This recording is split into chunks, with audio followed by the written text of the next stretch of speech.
Today on Clear Your Clutter Inside and Out, we're talking about green cleaning. Are you aware of all the chemicals in your household cleaners? Do you know you probably already have most of the ingredients in your home to clean more naturally? Would you like to decrease the indoor pollution in your home? Learn how to bring some green into your cleaning as we continue our month focusing on being more eco-friendly. Do you control your clutter, or does your clutter control you? On Clear Your Clutter Inside and Out, we'll teach you awareness as well as action steps to create change in your life. Come on, let's get started. Hey everyone, I wanted to give you a reminder as you listen to the podcast. Remember that inner clutter creates outer clutter and vice versa, and be aware of how everything is connected. You might be thinking, I'm not really feeling it this month. Not into being green. It's not a priority for me. And how can that be affecting me? For example, if you repurpose and find things around your home, that saves you time from having to go to the store, and it obviously saves you money. So there are things and ways that everything is connected, and that can, as a result, reduce your stress, right? If money's really tight or you're tight on time. So try and remember to think of everything holistically and where it can apply to your life. For example, one of the reasons for my inspiration for today's episode was that every time I go to the grocery store, I can't go down the cleaning aisle where they usually have the paper products on one side and the cleaners and everything else on the other. I hate it. I absolutely cannot stand it. I can't breathe. It just literally makes me ill. I'm not exaggerating, and I know I'm not alone with that. And if I'm not feeling good and I'm feeling sick to my stomach, that's creating mental clutter for me. In addition to making me physically ill, I can't think at my best. So maybe you could listen to today and be like, you know what? I wasn't too open to green cleaners, but there's that connection to my mental clutter or whatever it works for you. So I just want to kind of have that reminder of how everything is interconnected. Today's episode was also inspired because I'm getting more and more essential oils and using those for cleaning. And I signed up for an herbal class. I'm doing an online class. It's a year long. It's done online. And my lovely mentor, Judy, I'm excited because she's in the class as well. I've interviewed her and you can check those out. But we discovered we're both in the same class. And Judy got me reinterested in herbs because when I had a really tough year, she had given me herbal tea. So there's a lot I want to learn, and I'm hopefully going to incorporate that. I'm sure there'll be an episode about that after I've learned a while. So probably learned a bit. So probably not till the end of 2020 or probably end up in 2021. And finally, today's episode was inspired because I thought that I had adult onset asthma. And my mother got adult onset asthma when she was visiting me out in Los Angeles. Well, it obviously didn't come from just hanging out with us when we were in LA. It had been years in the making. My mother has suffered from pneumonia. I think she definitely has weak lungs. That's her area of her body where she's gotten pneumonia something like 5 or 6 times in her lifetime. It's really kind of nuts, but remember her having to sit up in bed in the guest bedroom and hearing her cough all night. And so I was having a coughing thing and I was super scared. I was like, oh my gosh, I'm afraid it's this. Well, so I went to the doctor. I'm very fortunate. You know, it's always hard when you have a great doctor and you move. Well, got an even better doctor, and she is out on maternity leave, and the guy that is the other doctor in the place was equally as awesome. So I feel very grateful for that. It's not adult onset asthma. I'm just still allergic to cats, right? I've always been really allergic to cats, and I think we are at our limit at cats anyway. But I've been really concerned about that. And so it just reminded me, the quality of air in your home, right? Because We used to, I don't know, in our old house, one of the reasons I was so grateful to leave it, I had never seen this in any home. And maybe this was like the house was 30 years old. So maybe it was the version when they built it in 1991 of burglarizing, or not burglarizing, safety. So the windows had like screws in them, and you had to pop out like really big, heavy, thick screws, and you'd have to pop them out in order to open up the window. Well, that was a huge pain in the butt. So I rarely open the windows, right? Especially in winter. I mean, now we're in spring and we can get outside and open the airs, but I couldn't have that. I think cross ventilation, all that stuff's really groovy. And so it was a challenge in the older house. But if you're in winter and cooped up, you're breathing everything that's in there. Those were the inspirations for today's shows. I haven't shared statistics in a while, and especially for this episode, I wanted to. Now, the original source was from wellsphere.com, and I'm happy to share that link with anyone. And I think that the link has expired, but then I think it was a lung association had shared this as well. And so I thought it's a little bit old, and I wanted to, just statistics have probably changed, sadly, but it was so profound and so succinct in really capturing in a nutshell about household chemicals. So I want to share that with you. And if anyone wants a link, feel free to email me. In 1950, 70,000 new chemical compounds were invented. A fraction of those were tested for human toxicity. And that was from 1950. 150 chemicals found in the home are connected to allergies, raising my hand here, birth defects, cancer, and psychological disorders. I really don't think we have done it. I know we haven't done enough studies on this. And I think if we were, it's a lot worse than what these statistics share. Liquid dish soap is a leading cause of home poisoning for kids under 6. 2.1 million plus accidental poisonings yearly. Most brands, and I didn't know this, contained formaldehyde and ammonia. What about the chemicals in our personal care products?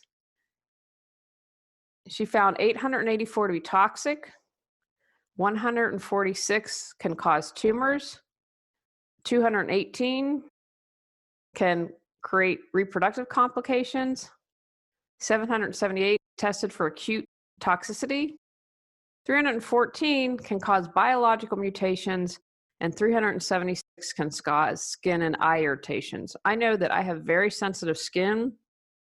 I'll never forget, I was in Los Angeles, and my mom, God love her, she was just ready for me to get married. And so my friend took me to this salon, and my mom's like, oh, I'll pay for a facial and products and all this. And at the time, I'm like, oh my gosh. And I went home and used the products, and my skin burned. Not like third-degree burn or whatever that they go to the hospital for it, but just had such a reaction. And then they're like, oh, we won't, give you your money back, but you can exchange them. So I got a milder formula that I was able to be okay with, but that was just something sold at a spa. 40% of 2,435 pesticide poisonings in 1 year are due to exposures to disinfectants and home cleaning products. Asthma was once very rare. Now it's extremely common. I was amazed by that. I had no idea. The rate has tripled in the last 20 years. Nearly 30 million Americans are affected. My mom, I told you, had onset asthma. And that's what my concern was when I was having trouble breathing. Like, oh my gosh, this is what's going on. One of the biggest culprit in ocean pollution are phosphates, and that's super common in laundry detergents. Americans use 8.3 billion pounds of powder and 1 billion gallons of liquid detergent yearly. And I know that statistic has definitely gone up.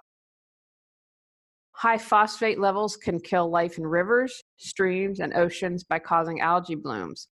When I did that talk for NAPO in Michigan, I was doing a little research just for my own information. The Great Lakes are there, and about algae blooms and being concerned about that. And we need the Great Lakes. We need all water. So I just wanted to share those statistics with you. And again, those are a little bit older, and I try to always have to-date statistics, but I think that they're really powerful, and I think they've only increased. And just to kind of, in a nutshell, put a perspective for you. Does the thought of clearing your clutter overwhelm you? Clear Your Clutter Inside and Out has 21 standalone chapters to fit your schedule and lifestyle. Stop being afraid, gain clarity, and go at your own pace. The Clear Your Clutter Inside and Out workbook lets you record your thoughts step by step as you go through the book. Free MP3 meditation with purchase. Get control of your clutter so your clutter doesn't control you. Reclaim time, money, sanity, and resources. Learn more at reawakenyourbrilliance.com and also available for purchase on Amazon.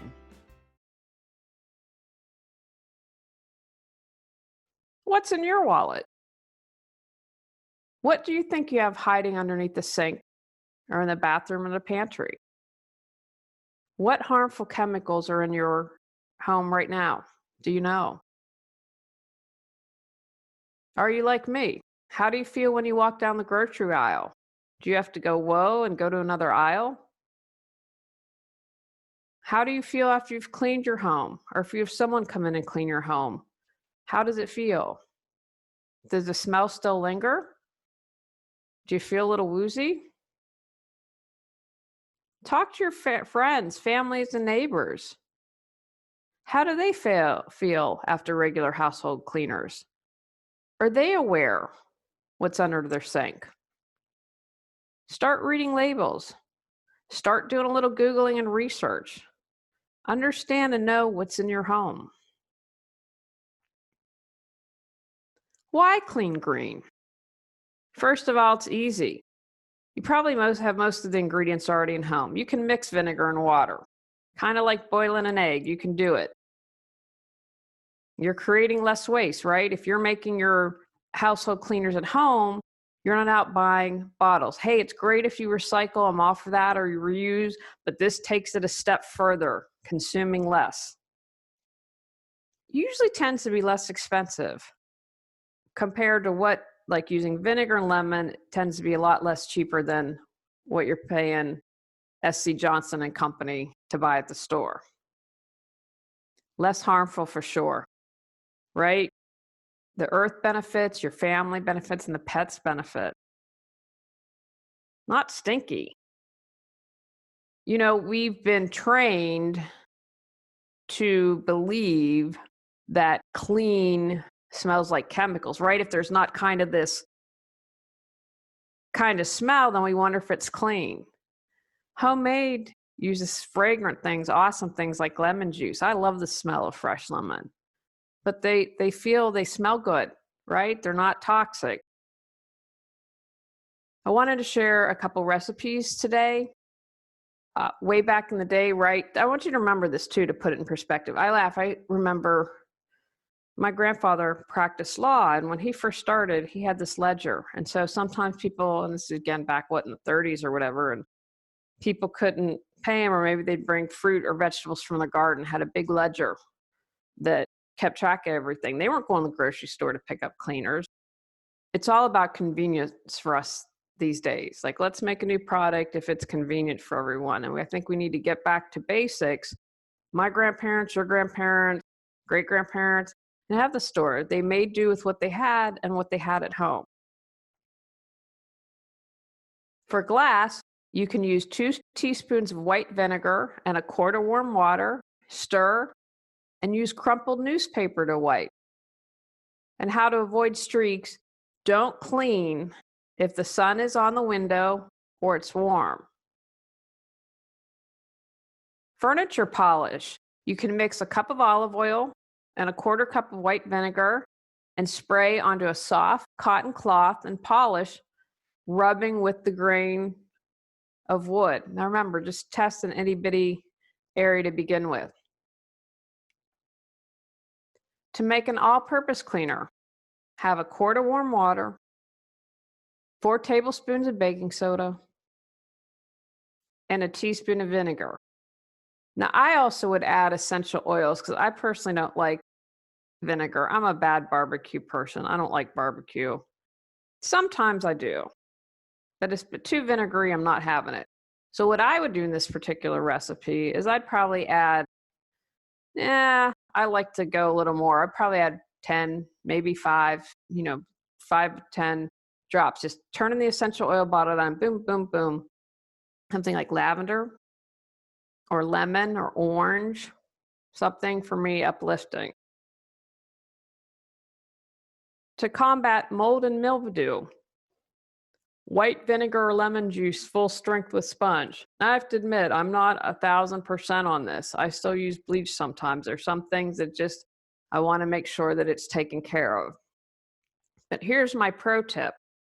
At 50, we got a steam mop, and the top comes off and it has a little steamer, and it's awesome. I went to town in the bathroom with this, and that steam, that hot water, that's another way that you're going to be able to clean and get it really clean and take off the soap scum or take off the whatever, and not having to use harsh chemicals. So I make sure when we're doing the bathroom, when I'm cleaning, that I use this. So this was worth every dime to me. And I laughed. I said to my husband, like, okay, we're 50. We can get rid of the mop and the bucket. Let's invest in a steam mop. And it has been fantastic. A laundry detergent recipe. A bar of shaved bar soap, which is Fell's Naphtha or Ivory, and you should be able to get that at any grocery store. A cup of borax, a cup of washing soda, and then stir all this together and make sure you have it in a sealed container. In a sealed container. Sealed container. That was probably pretty funny. Sorry, I have to laugh at my own jokes. And you use a tablespoon of this per load, or if you've got some heavy soiled stuff, probably going to want to up it to 2 to 3 tablespoons. And guarantee you that's going to last you a while and save you money. Use a clothesline. Now, as you know, I'm not a fan of the HOAs after my experience. And I'm a little hesitant to share this, but from my research and doing the other solar panels, it sounds like an HOA cannot have you take down a clothesline. We would see, if it's like ours, they'd probably try to challenge it. But if, I have to tell you, fresh clothes on a clothesline beats the smell of fabric softener any day for me. Resources. Wanted to share a couple. You have to be careful about greenwashing. They say, oh yeah, our products are green, but they smell like everything else in the store. So here are some resources I've found, and I've did some research and it looks to be good to go. The first one I'm going to share is just go to ewg.org. And if you search, there's some guides for cleaners and what they recommend. Environmental Working Group. And again, that's ewg.org. They have a lot of good resources there. Skoy Cloth for reusable cloths, and that's SKOY cloth.com. I know, I'm trying to remember the name.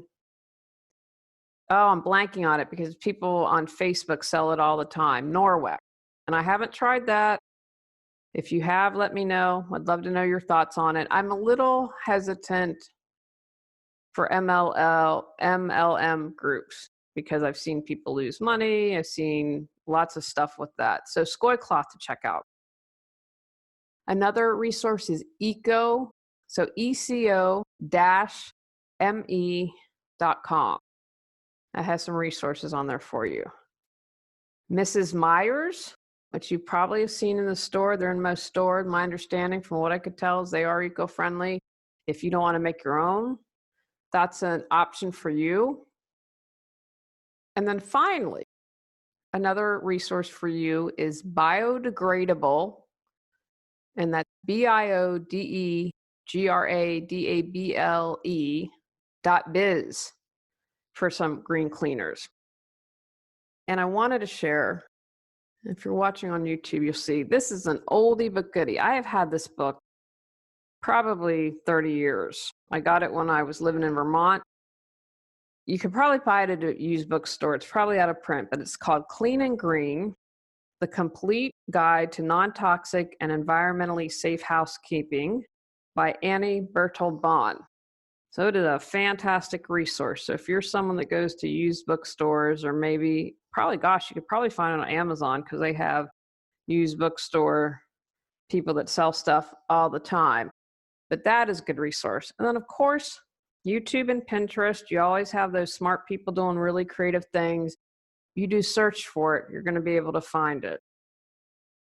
I would love to know if you try green cleaning, or if you have a really wonderful source that you've used, please let me know. I'm all about sharing the love and the knowledge and the green cleaners. Take action from today's podcast. Know the chemicals in your cleaners and what's underneath your sink. Research and learn more about toxic chemicals. Determine what would motivate you to switch to green cleaners. Make a list of all the green ingredients you already have in your home. Search for green recipes you'd like to try. Do some green cleaning. Share your knowledge about chemicals and encourage others to consider green cleaning. On our next episode, we're talking about knowing your statistics. Go out, clear your clutter to create the life you choose, deserve, and desire. When you clear your clutter, you can share your gifts with the world. Sign up for our free newsletter at reawakenyourbrilliance.com. If you've enjoyed Clear Your Clutter Inside and Out, please rate, review, and share us.